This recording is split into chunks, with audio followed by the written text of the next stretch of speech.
Enlightened Horizon is one of the new maps that introduces a number of very interesting features, which makes it really fun to play.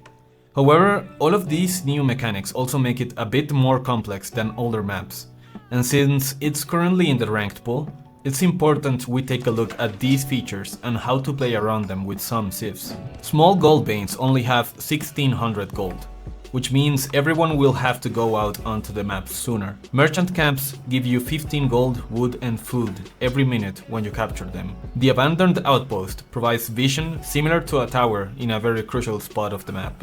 The Lost Ronin lets you recruit a slightly weaker but faster men-at-arms. And finally, the Wolf's Den rewards you with 150 gold when you set it on fire, but will spawn wolves to defend it when attacked. This means that almost every civilization could torch it down in the Dark Age and age up without needing to mine gold. You can do this by going for a Dark Age barracks. The spearmen will torch the Wolf's Den, and then you will age up at almost the same timing as if you didn't build a barracks. If you are in a 1v1 and go for this strategy while your opponent doesn't, you will be at a massive advantage, as you can later use these spearmen for other things, like capturing the merchant camps. The best civilizations on this map are ones that either have a strong Dark Age opening with barracks or a good way to control the central area. That means civs like the Ottomans, House of Lancaster, Knights Templar and Japanese are best for this map. Rus, HRE and China also work well here. But let's be honest, they're OP and playable anywhere. Now that we know which civs are the best, I will give you not just one build, but 4 builds. One for each of these civilizations. I will only focus on the Dark Age opening, which will allow you to get spearmen out quickly to burn the wolf's dens, which in turn will let you get to the feudal age without having to mine any gold.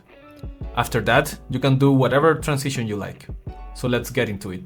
Starting with the House of Lancaster, send 3 villagers to sheep, 2 to wood and 1 to the nearby merchant camp. Your rally point will stay on sheep for almost the rest of the Dark Age. This civilization starts out with 200 wood, which means this villager will be able to construct a barracks and a house right away. Then send this villager back to sheep. Make sure to place the villager in a way that he can capture the merchant camp while he builds the buildings.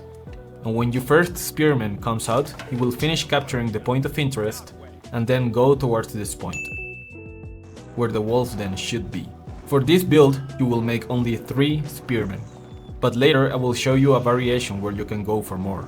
Meanwhile, your scouts should 100% of the time go towards the top side of the map. This path will give you the most sheep.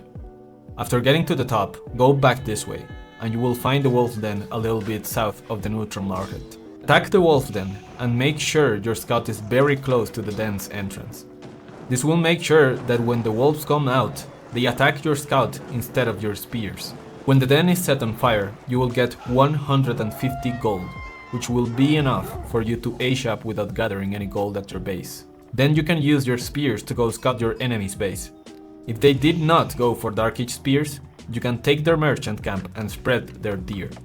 This will put you at a massive advantage, and you will still be able to age up at a decently quick timing. Now let's take a look at Knights Templar. First, 1 villager to the nearest merchant camp, and all the rest to wood. Your rally point should be set to food. As soon as you get enough wood to build a barracks and a house, send 3 villagers from wood back to the sheep. This time, your scout will not attack the den. Instead, send him back to your base immediately. Otherwise, you will run out of sheep at your base and you won't be able to age up. In the meantime, use your 3 spearmen to burn the den, and one of those should be very close to the den's entrance. When the wolves come out, use that spearman to kite the wolves, while the other 2 finish burning it. Once again, you can use your spearman to see if your opponent went for Dark Age spears as well, and capture his merchant camp if he didn't. We still age up at a decent timing, and from here we can go for confrere and archers to apply pressure to your opponent, while your pilgrims start giving you gold. Now onto the Japanese. Same as Lancaster, send 3 builds to sheep, 2 to wood, and 1 should build the barracks and the house. Because their barracks are discounted, you only need to chop enough wood to get your 3 spearmen out. Actually, this applies to the other 3 civilizations as well, so take that into account.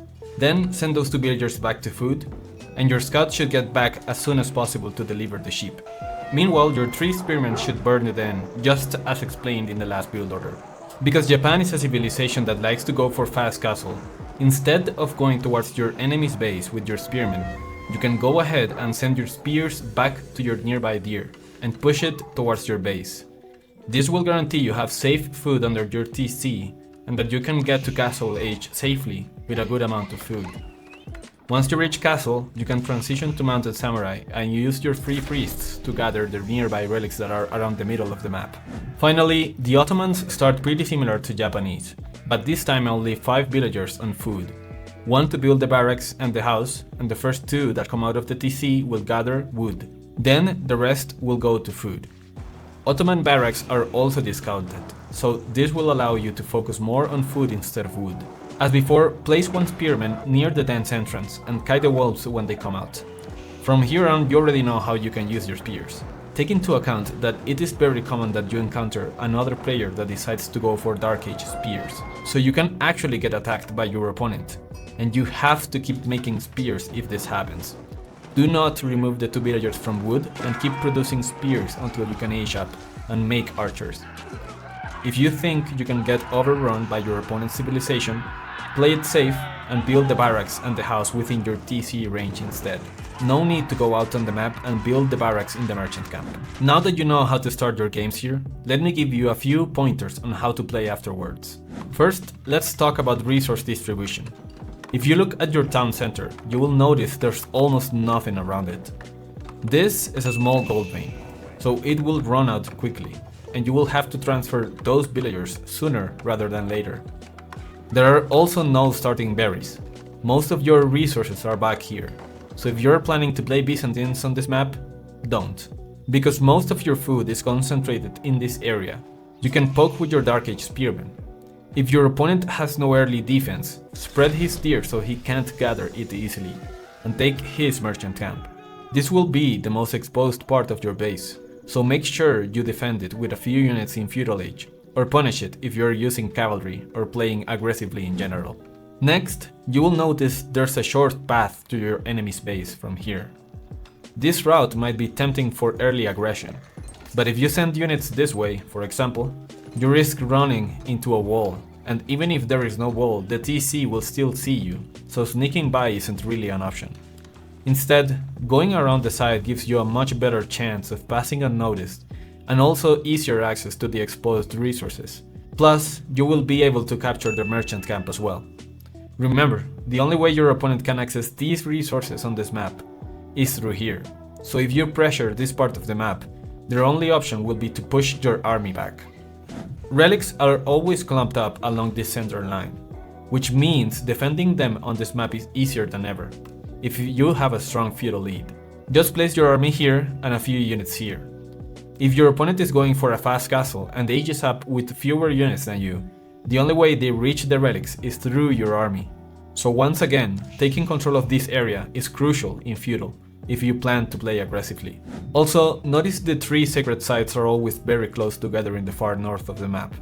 This means Delhi is terrible here, as your opponent will only have to attack this point of the map to contest all 3 sacred sites. Likewise, if you're playing Knights Templar and you lose control of the map, pilgrimage will become increasingly difficult, because your pilgrims only have one path they can use to reach any of the 3 sacred sites. With these pointers in mind, let's take a look at 3 example games. In this first game, I'm playing as House of Lancaster against Knights Templar. This is a game I wanted to show you because, as you'll see, I go for the Dark Age Spearman strategy, while he doesn't. So in the longer run, he ends up at a massive disadvantage. When you attack the walls then with your scout, be very careful not to move it in a way that places your sheep on top of the den. If that happens, it becomes very difficult to click the den with your spearmen. As you can see here, I'm trying to click and they're not attacking it, which results in me losing a spearman. Now, because he didn't go for spearmen, I'm able to take his merchant camp. You can think of these camps as the equivalent of 1 extra villager. So if you have 2 of them capped, you're basically ahead 2 builds, which is a huge advantage this early in the game. I also go ahead and spread his deer with my spearmen. And because he opened with knights, he can't contest my spears. He tries to take the merchant camp, but my upgraded spears easily deal with a couple of confettis. He now has to wait for his archers to come out just to deal with all of these spearmen. Later on, I take a group of my units and go for his wolves then. Be careful, these spawn wolves over time, so before taking it, I have to clear a bunch of them. But doing so further increases my economic advantage over my opponent. Now I see he's gathering his units right outside my base, trying to block me from accessing outside resources. But at this point my economy is much stronger, and I'm starting to pump out units. He thinks he can engage into my army, but he loses a lot doing so. I'm up to 5 manors now, and ahead in military. This advantage lets me push into his merchant camp, and eventually into his economy. He tries to gather deer now, but because I had spearmen in the Dark Age, he won't be able to do so effectively. At the front, I engage his army again. I want to keep trading because I know my economy is safe, and my army is bigger. He tries to flank from the other side of his base, but he ends up getting pincered by my main army and my reinforcements. Behind this, I even have enough economy to age up, and when he sees this, he immediately calls the game. In the second game, I'm playing Rus against a Conqueror Knights Templar. This time, he does go for a Dark Age barracks. I could do the same, but instead, I go for a very fast hunting cabin so I can torch the den with just scouts. Rus isn't known for their Dark Age play, but I'm working on a build that can make them extremely strong on this map, so keep an eye out for that video. Anyway, I'm planning to go for professional scouts this game, which in my opinion is not the best option, since the only close deer is this one behind my base, and the rest are extremely far away. While I'm researching the tech, I use my scouts to harass his merchant camp. At the same time, I'm producing archers to deal with his Dark Age spearmen. Behind this, I'm trying to go for Castle Age. We can see my opponent is going for a lot of military buildings, so he's clearly planning to stay in feudal and deny my outside resources. He's doing a great job of holding this area and denying my outside food, but I still go for the high trade house. This is extremely risky, but luckily he doesn't see it. Once he does spot the age up, he immediately sends his army to look for the landmark and starts ramming it. I decide to go for men-at-arms plus crossbows to defend, and we start this back and forth around my wooden fortress. My crossbows target his knights, and my men-at-arms tank and harass his archers. I manage to defend my high trade house, but he's still committing to feudal. More and more units keep coming, and I'm struggling to keep my economy alive. A bunch of my villagers are starting to get idle because the only deer I managed to bring back has already been exhausted. If you look at the income per minute, even though I'm in Castle Age, my economy is actually terrible compared to his. The only thing keeping me alive right now is Rus's passive income and my stronger Castle Age units. I managed to get a few wooden fortresses around my base, and now I suspect he's going for Castle Age behind this. I try to engage his army, but my units are really slow and he just disengages. Now that I can finally afford cavalry, I send a group around the map to look for eco damage. At the same time, he tries to enter my base through this side, but it takes too long and my army is able to rotate and defend. Meanwhile, my cavalry is finding economic damage, and my army is now looking much better than his. Because the resources in his base have run out, his income is starting to fall off hard. I feel it's time to engage in the front, and I finally start winning fights against his army. My knights are still raiding in the back, and I begin to gather relics and deer from the other parts of the map. Now that I have map control, I can also start gathering from other food sources, like this boar. I use my horse archers to snipe his pilgrims, denying him gold even further. Then, I use the moment where his army is out of position to strike from two sides. My horse archers deal with his reinforcements, and the rest of my army dives into his main TC. At this point, my army is much bigger and fully upgraded, so I go for the frontal fight. And because I have the better army and economy, I run through him, hit his eco hard, and he decides to call the game right there.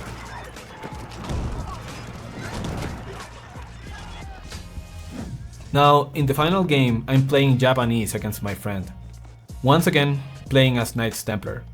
Shout out to him for helping me record these games. This time, he's going for a Dark Age Spearman, so he can also have an early advantage. But now, I'm thinking of doing something different. I am planning not to stop at 3 Spearmen. Instead, I'll keep producing more and more. The idea is that if I see his house and barracks are forward, I will use my numbers advantage to clear his spearmen and then go for his buildings. You can use this strat very effectively if you know your civilization can outproduce your opponents. In this case, he doesn't expect me to attack him with my spears, so he panic builds a tower here to defend his buildings, and ends up losing 3 villagers doing so. This is already a severe disadvantage and could be very well mean GG. After this, I use my spearmen to harass and buy time while I take the deer and age up to castle. He goes for sergeants, which are good against spearmen, but his attack comes too late. I'm already aging up, and he has not scouted my very exposed resources yet. If he had scouted my food, maybe I would have been in trouble. When he finally finds my food, I throw away my remaining spearmen to buy time for my mounted samurai to come out. Also, my priests have started gathering the nearby relics. At this point, he has the numbers advantage, but I have priests to heal my units, so I engage and I try to get as much value as I can. When my units are low, I pull them back and heal them with my priests. He keeps investing into this feudal attack, but my mounted samurai numbers are climbing, and behind this I'm also adding archery ranges. I keep trying to poke at his units, since he doesn't have any way to heal them. I micro my knights back as best I can, and his army starts to dwindle. At the same time, I send a couple of knights to harass his economy and catch a few villagers trying to build a wall. Now that I have archers and a big mass of mounted samurai, I feel confident going out on the map for more resources. And at the front, I can beat his army pretty easily. When he sees my attack, he realizes he's already too far behind and decides to surrender. And that's pretty much it. I hope I've helped you gain a better idea on how to play on this map. If you reached this point of the video, thank you so much. I would appreciate it if you also leave a like and a subscribe to the channel. That would mean a lot. And with that, see you in the next one.